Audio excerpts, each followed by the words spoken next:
Hello YouTube, in this video I will showcase upgrades and accessories to my 2022 Triumph Tiger GT Pro. The upgrades and accessories shown should all work on Tiger 900 GTs and GT Pros, and most should also work on the Rally Pro. I've had my Tiger 900 for 14 months now. It's the 10th motorcycle that I've owned, but it's my first Triumph. I'm still very pleased with it. Never ceases to put a smile on my face when I ride.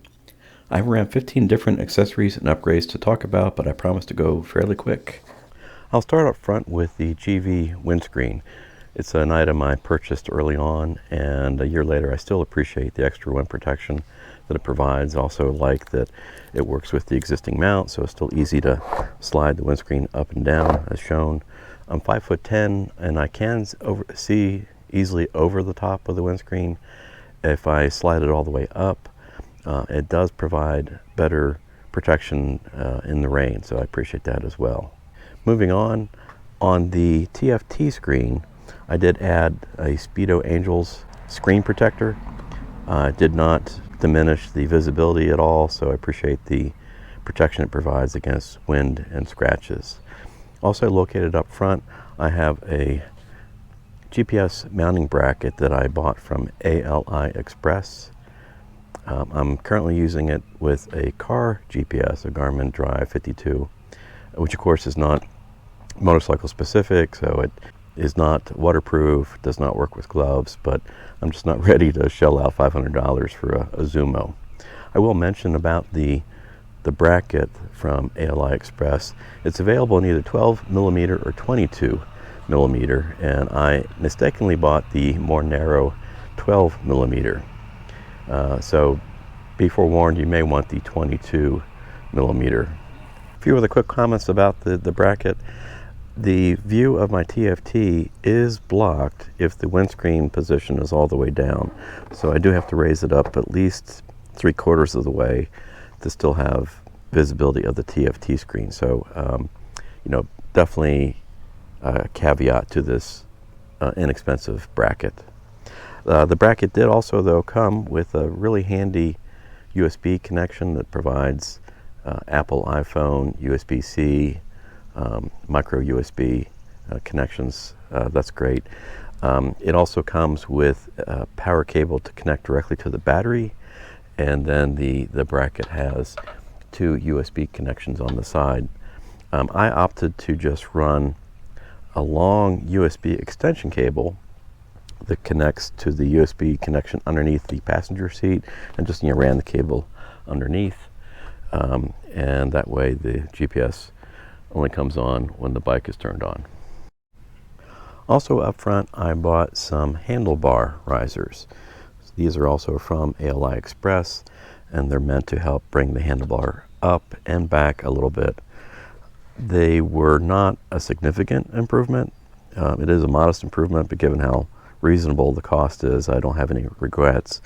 I suppose that risers that would come further up and or back would just mean potential issues with the cable slack, so I'm glad I was able to avoid that.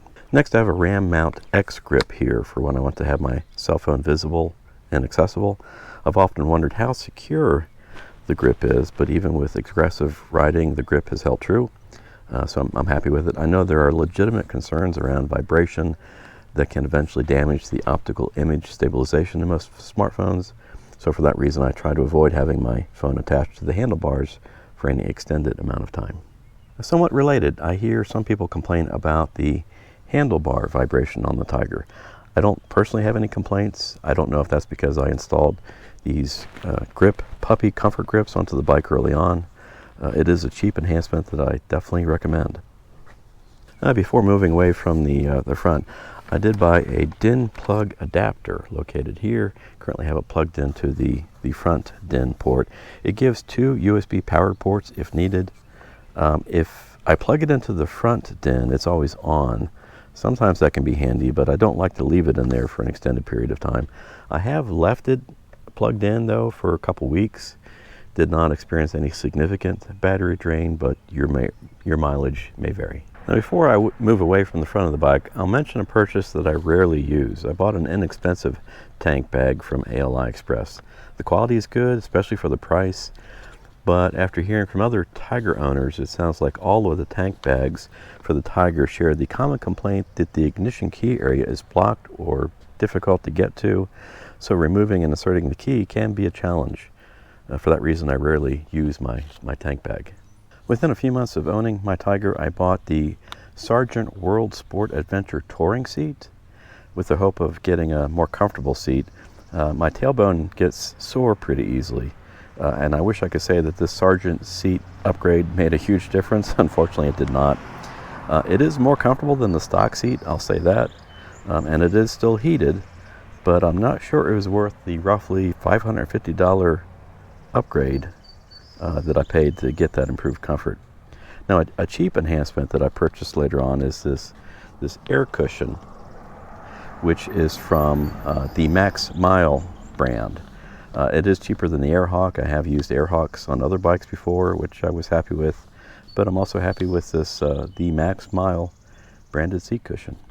I'll move on now to my panniers and top case. I have the GV-V35. It's their 35-liter storage cases on the sides. On the top, I have the GV-47-liter case. It is big enough to store one full-size helmet. It's rated at being able to store 2 full-size helmets, although I've not tested that. I also bought the small back rest cushion, which is an add-on. It's certainly worthwhile if you have a passenger. My side cases provide a decent amount of storage space, and I like how easily they will pop off. So with the key inserted and turned, pressing the gray button will allow the case to easily come off the side of the bike. And likewise, it's also quick to put it back on. For the storage area, again, it's a pretty reasonable amount of storage space. I also bought these zippered bag liners from ALI Express that work well when you want to take the bag up to your room, for example, to pack clothes, and then just bring that zippered liner down to the case. I know a lot of owners prefer the boxy rectangular panniers. I personally just like the more contoured look of these. They are more affordable than the typically all metal panniers. These are primarily hard plastic with some aluminum on the side. Moving to the side, I bought this inexpensive waterproof triangle bag from ALI Express. I got a pair, but so far I'm only using the one. It was easy to mount on the right side of the bike, but the left side was a struggle. So I didn't really need the extra space of a second, but I do have some tools located in this side bag.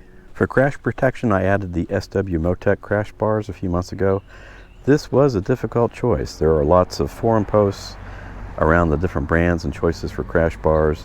That includes complaints about the first gen OEM crash bars. I don't know if there's a perfect choice here, but I decided to get these lower crash bars from SW Motec. They are very well made, and they should protect my bike in most instances of going down on the side. The last 2 items I'll mention regard the ability to reset the service light on your own. While you can pay your dealer to reset the service light, assuming you're doing your own oil changes, etc., a lot of us have chosen the Tune ECU app. It's an Android-only app, so it's available for strictly Android devices, not for the iPhone. I use it with an inexpensive Samsung tablet, but you'll also need a higher-end OBD adapter. This one from OBD Link called the LX has worked great for me. That's all for now. Thank you for watching. Please consider liking and subscribing. Until next time, peace and be wild.